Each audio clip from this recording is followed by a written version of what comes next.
Hi, Julia Dean here with Culinary Works, and back at you with another great video series, and this one is all about vegetables. Everybody needs to eat more veggies in their life, and so today what we're going to make is a sauteed broccoli rabe with cannellini beans, and then for this purpose we're actually going to put it on some toast.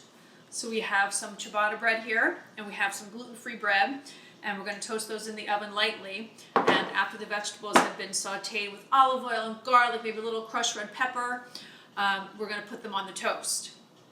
We're going to also add the option to spread a little bit of ricotta cheese on the toast, and it makes it just even creamier and more delectable.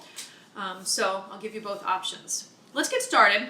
So I just took a regular loaf of ciabatta bread here, just like the normal loaf, and I cut it up as you see on the sheet tray. And what I'm going to do is just go ahead and season it with some regular olive oil here. So right here, so just the ciabatta, regular olive oil. Back and forth all over the bread. A little bit on the gluten-free as well. Okay, we're going to do a little bit of salt and pepper. We want it to have a nice little kind of good flavor profile when it comes off. Okay, there we go. A little bit of pepper. And these are going to toast in the oven just so they're lightly toasted. This is not necessary. This is a toast, not a crostini. So in my opinion, a crostini is going to be much more crunchy, and a toast is just going to be, lightly toasted. So that's going to go ahead in the oven here. Back to you for a minute. Okay, looks good. And we'll start on our broccoli rabe. These are 2 bunches of broccoli rabe.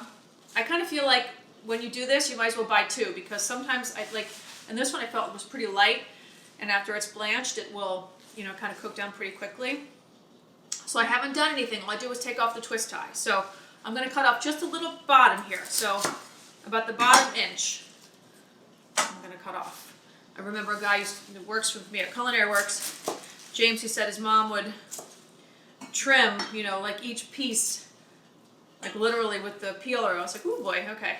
I'm not going that far. I love you guys, but I don't think we're doing that. Okay, so I have some water boiling behind me. That water, I'm going to season it up with a little bit of salt here. You want after the water boils is when you salt it. Alright, so that's going to pop in here. I'm going to fit both of them in there. Got our little tongs here to give them a push. Alright, so this is going to cook for probably, I'm guessing, about 5 to 6 minutes. And you really never know until you test it, right? So you pretty much just have to take a piece out and test it. You want it to be al dente. You want it to have a little bit of a crunch to it, but you don't want it too crunchy, because you are going to continue to cook it while you saute. So we're just going to let that sit. In the meantime, I have here our ice bath is ready. So when it's ready and done, I'm going to go ahead and put it right into the ice bath, and that will stop the cooking process. This whole thing that we're doing with the broccoli rabe is called blanching. So it means that you submerge it into boiling water, cook it to your desired temperature, or desired texture, and then go ahead and put it into the ice bath, and that will stop the cooking. So we'll be right back after our broccoli rabe is all blanched. Okay, back to our broccoli rabe here.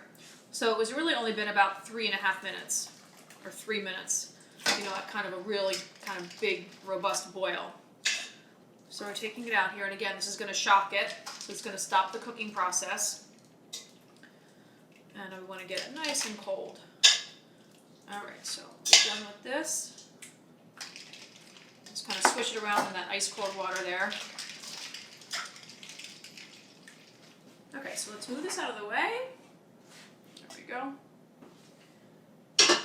Alright, so we're going to move on to some garlic here while that kind of settles down a bit. I'm just going to push this here. Get nice and cold. So, broccoli, rabe, and broccoli, both of them and garlic are really, really good friends. So you definitely want a lot of garlic in a situation like this. If you haven't already done so, you can also check out the knife skills video on my website as well that has all the knife skills on there. So I just smash down the cloves there, and that will help remove the skin from the clove. Kind of a nice, kind of efficient process there. There we go. See how that skin just comes right off? Look at that. Like all that skin is gone. That's pretty quick. So, I mean, people ask me, frequently about like garlic and, should I be using, can I use the jar garlic or can I use, if it's gonna make you cook more, then, use the jar. But I mean, garlic has such a long shelf life, I feel like, and, you saw what I just did. All I did was just, give it a good whack with the back of the knife, and that helped take off the skin. And now we're just, chopping away here. All right, so I'm just going to take a look at our bread that's toasting in the oven there. The timer's going off, so I just want to make sure we're seeing how that is. Let's see. Good. That's great. Okay. So we take a look at the bread here. So it's like still a little bit soft there, right? It's perfect. These are nice and got a little crunch to them, right? But still a little bit soft. Okay? So that's a toast, right? Not a crostini. Like we talked about. Okay, so that looks good. I'm gonna stop my timer because my hand is vibrating there. Okay, so and our garlic is pretty well chopped there. All right, so let's take our broccoli rabe. Now I did 2 bunches like I told you, which is a lot, so I'm gonna go ahead and drain this for you guys, and then come right back. We'll start chopping it up and get sauteing. So back to our broccoli rabe. We've drained and rinsed the broccoli rabe.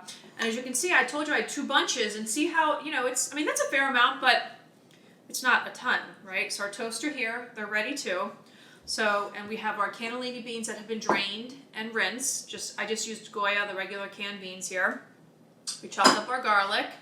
So I'm going to just kind of roughly chop this broccoli rabe through into small pieces, because remember, we have to fit it on the toast, so you don't want it to be too, big. And you can see, like, I'm kind of, like, right, it's kind of crunching through, so it's not totally mush there, right? Okay, so what we're going to do is take some extra virgin olive oil here.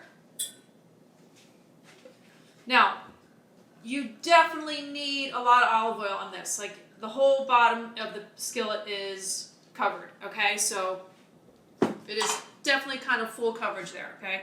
You want a lot because the olive oil is going to add a lot of flavor. I'm not sure I'm going to use all this broccoli rabe, but we'll use a lot of it. We'll probably start with that.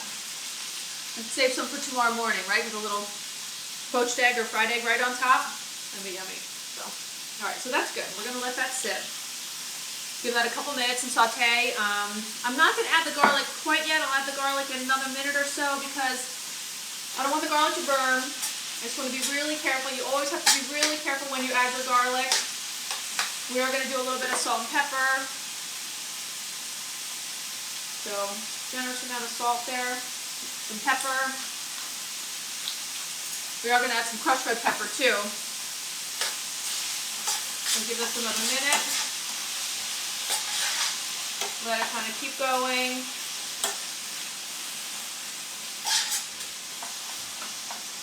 The nice thing is once we add our beans and once we kind of get it all going, we can just let it simmer and it can just sit kind of on the back burner, and you can kind of make the toast kind of at your leisure. Let's see. All right. We add our garlic. So that was like 4 generous cloves of garlic. Obviously you could just add more or add less. Really it's kind of up to you as to how much garlic that you want. So, all right, so our garlic is in here. Like I said, you always really want to be careful when you add your garlic. Always, always, always. Because the garlic can burn so easily. And nobody wants burnt garlic, right? That's not good. All right, little flip. Make sure it's well combined there. All right, so what we're going to do now is just let that simmer for a minute.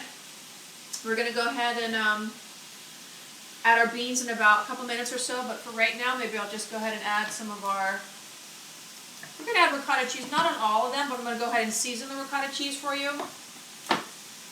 So with the ricotta cheese, a little bit of pepper, just to give it a little bit of love, right? A little bit of salt, and just 1 little pinch of nutmeg. Just a teeny, teeny, teeny bit. That's it, just a teeny bit. Not a lot that you'll actually really know it's there, but it'll give a little element of kind of depth and complexity to it. Okay, the ricotta looks good. Broccoli rabe is looking good. We'll go ahead and add some of our beans now. This was 1 can. I mean, You want to add 1 can, you want to add more, you want to add less. I mean, it's kind of, you know, really forgiving. I feel like that's plenty. I've almost maybe, it's all right. But take a close look here. I mean, it looks good. You could actually serve this just like this, right? Add your crushed red pepper here. As much or as little as you like, or none. But the crushed red pepper definitely adds that little extra element of heat. But yeah, certainly just like this would be a, you know, a really lovely side dish or a main course, or you can serve this with a little bit of pasta. Would be nice as well. All right, so that looks good. All right, so we're gonna let this simmer for a couple minutes. I'll come right back when we're ready to plate it up. All right, so broccoli rabe is ready to go. The heat is off. It was really super hot, and it's kind of just, you know, kind of hanging out now. But like I said, you could just keep it on simmer on your back burner. But so we're gonna assemble these. I'm gonna put some of them with a little bit of ricotta cheese.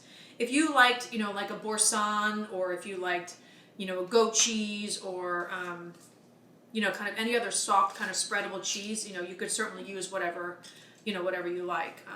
But it's just kind of up to you. So we're gonna do some with the ricotta and then some without, so you know that you have options.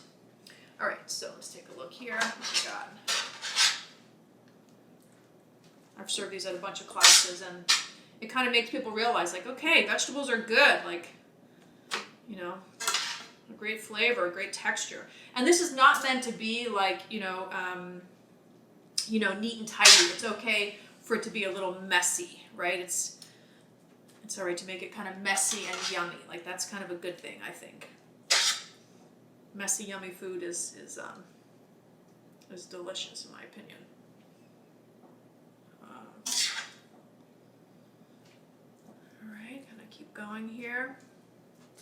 But one thing I want to show you, though, that we're going to do is when they're done, especially the ones that don't have, the ricotta cheese, we're going to need a little bit of extra virgin olive oil on the top. All right, so take a look what we got here. Okay, yummy yum. So just fix this one. The beans all over the place, right? But okay. So a little bit of extra virgin olive oil on the top, just a little. Yep, just like that. Okay, because that little bit of extra virgin olive oil on the top just makes it that much silkier and kind of yummy. Okay, I'm gonna have a bite for you guys because I know you're wondering like what it's gonna taste like. So I'm gonna go in right here with one of these.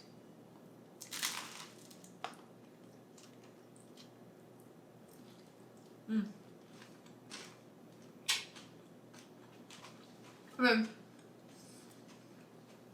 I love broccoli rabe, me personally. So to me, this is an absolute home run. My mouth is probably messy. It's so good. This is really a home run. I mean, the broccoli rabe with the garlic, a little bit of heat,